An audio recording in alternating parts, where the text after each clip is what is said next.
Hello, I'm Leslie Shaw, Professor of Medicine at Emory University and an Associate Editor on the new JACC Imaging Journal. I'm here with Dr. Roger Blumenthal, a Professor of Medicine at Johns Hopkins University. Hello, Roger. Hi, Leslie. We're going to hear today to talk about an exciting paper that's coming out in the JACC Imaging Journal that looks at the prognostic value of coronary calcium, an area that you're very familiar with, except that it looks at the number of lesions and whether or not there is a role in not only just providing a summary coronary calcium score, but the number of lesions. Can you, and you wrote an editorial for this in the first issue that's coming out, can you comment about this? Exactly. One of the things we've always wondered about, Leslie, is it just a single number that's important? Is the preferred metric the total amount of coronary calcium by the Agatston score, the volumetric score? And what your group so eloquently did was to try to convey the importance of looking at is there a value for calcium in multiple vessels, if you have calcium concentrated in one or two spots, and also in multiple locations in the left main. I think overall for the practitioner, the total calcium score will remain the preferred metric, but clearly there are certain subgroups that you were able to identify that where you see even a greater risk long term. The idea behind looking at the lesion frequency, if you will, was that perhaps we could get some idea of spotty calcification. And do you think that's the number of lesion frequency? I mean, we still don't have a good way of getting at spotty calcification. Is that a good surrogate for? Well, I think for most practicing cardiologists, what we're looking for when we order a coronary calcium scan is to determine, does this person have above average coronary calcium? Are they above the 75th percentile or above the 90th percentile? Or do they have no or minimal coronary calcium?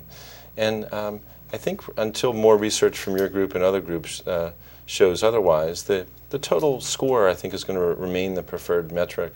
We basically order a coronary calcium scan when either the physician or the patient is unsure about long-term aspirin therapy and long-term aggressive lipid-lowering therapy.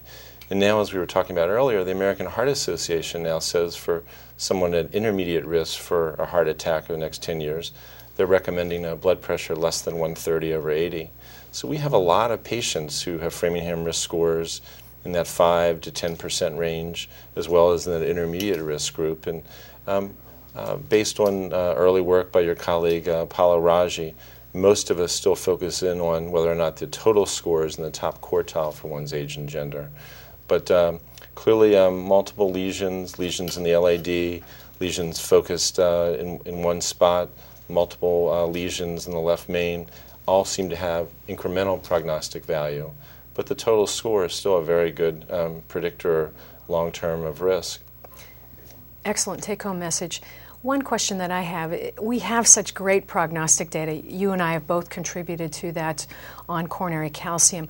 How do you think that has the implications as we move forward with CT on prognosis by non-calcified plaque? It seems that the calcified data, the calcium story, is so strong right now from prognosis, like the upcoming MESA trial, which you've been involved with. Right. I think one of the most important studies that is going to come out in the coming months, hopefully, will be finally the data from the multi-ethnic study of subclinical atherosclerosis, because many of the data sets that you and I have had access to had predominantly Caucasians. And at the ACC meeting in March, we saw preliminary data that coronary calcium was very predictive in other ethnic subgroups, very strong high odds ratios, and of course we need to see that confirmed in the final publication.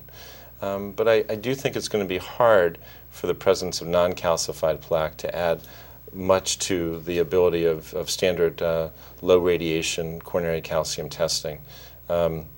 We've set a pretty high bar now, and I think for clinicians they need to know lifelong aspirin, who's going to have LDLs less than 70, triglycerides less than 100, and who's going to need to have much more lower blood pressure targets. We also need who do we need to really push to improve their dietary and exercise habits over and beyond what we normally would convey to patients. So I usually think of the ABCDs, antiplatelet therapy, aspirin, blood pressure, cholesterol, and cigarettes, who we're going to push harder from a diet and exercise point of view. And I think about that F for family history, because clearly the big limitation of Framingham is that it doesn't include family history. And most of these, quote, low Framingham risk patients we refer for coronary calcium scoring often have a family history of heart disease, and we're trying to decide how aggressive to be. Excellent clinical messages. Thank you, Roger. Thank you, Leslie.